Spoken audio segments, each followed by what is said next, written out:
എല്ലാവർക്കും ബുദ്ധന്റെ പ്രചോദനാത്മകമായ ഉദ്ധരണികളാണ് ഇവ. ഭൂതകാലത്തിൽ ജീവിക്കരുത്, ഭാവിയെക്കുറിച്ച് സ്വപ്നം കാണരുത്, വർത്തമാന നിമിഷത്തിൽ മനസ്സിനെ കേന്ദ്രീകരിക്കുക.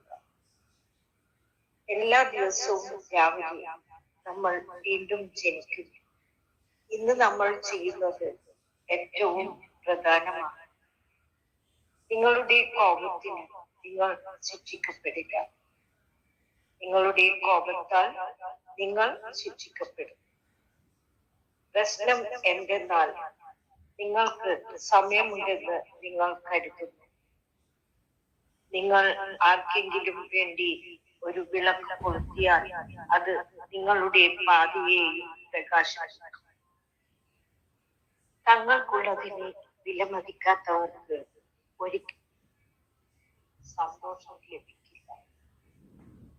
കോപം പിടിച്ചു നിൽക്കുന്നത് മറ്റൊരാളുടെ നേരെ എറിയാൻ വേണ്ടി ചൂടുള്ള ഒരു കൽക്കരി പിടിക്കുന്നത് പോലെയാണ്. നിങ്ങൾ തന്നെയാണ് ലോകത്തിലെ 4 സത്യങ്ങൾ ബുദ്ധൻ മുന്നോട്ട് വെച്ചു. അത് ആര്യസത്യങ്ങൾ എന്ന പേരിലാണ് അറിയപ്പെട്ടത്. 1, ലോകം ദുഃഖമയമാണ്.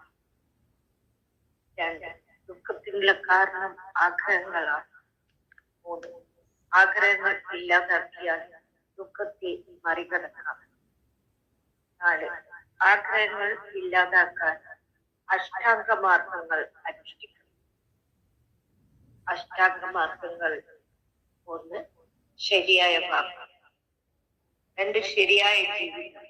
3, ശരിയായ ഓർമ്മ. 4, ശരിയായ തീരുമാനം. 5, ശരിയായ പ്രവൃത്തി. 6, ശരിയായ പരിശ്രമം. 7, ശരിയായ വീക്ഷണം.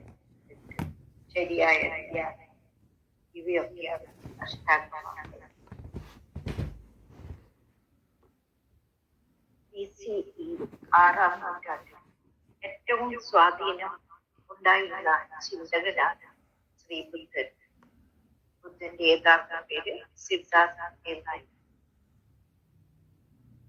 മനുഷ്യ ശരീരത്തിന്റെ നശ്വരത തിരിച്ചറിഞ്ഞ സിദ്ധാർത്ഥൻ ലൗകിക ജീവിതം ഉപേക്ഷിച്ച് കൊട്ടാരമെടുത്തിറങ്ങി. ബുദ്ധന്റെ ജീവിതത്തിലെ ഈ സംഭവം മഹാപരിത്യാഗം എന്നറിയപ്പെട്ടു. പരമമായ സത്യം കണ്ട് ഇറങ്ങി തിരിച്ച സിദ്ധാർത്ഥൻ ബോധിമര ചുവട്ടിൽ വെച്ച് ബോധോദയം ഉണ്ടായി.